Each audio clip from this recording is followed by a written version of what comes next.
All right, our next question's about wires, and this is something Ben Stowe and I've talked about numerous times on the Tuesday Night with Ben Stowe. We're going to talk about XLR cables specifically, and somebody was wondering if there was a difference in XLR wires as they went longer and they were extending and moving speakers beyond their normal 10 feet from their DJ system, if they're moving them 30 feet, 50 feet, whatever, and such.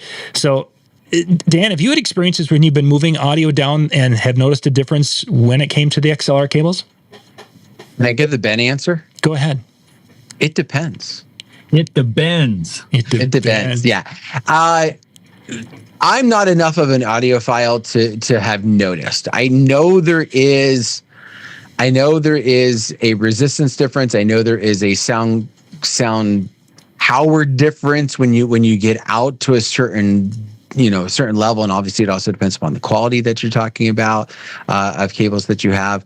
But I've never noticed it. And the greatest distance I've ever done has been 75 feet. So within that standpoint, it's hard for me to even say, was it something that I would have had to notice a difference had I gone double that? I don't know.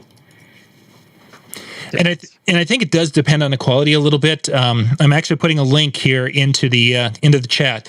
You can go to, for those watching the video, go out to youtube.com/discjockeynews and do XLR comparison. And you'll see in that video that there is a variety of gauges of wire inside your XLR. Some cheaper ones are going to run a thinner.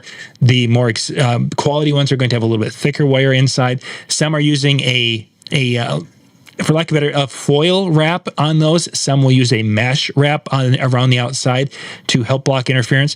Those factors are going to be big when it comes to how long you can run a signal without losing a lot of that signal, and also protecting it from fluorescent lights and different interferences. So quality cables, you can run a couple hundred feet without any problems. Crappy cables, 20 feet may be too far.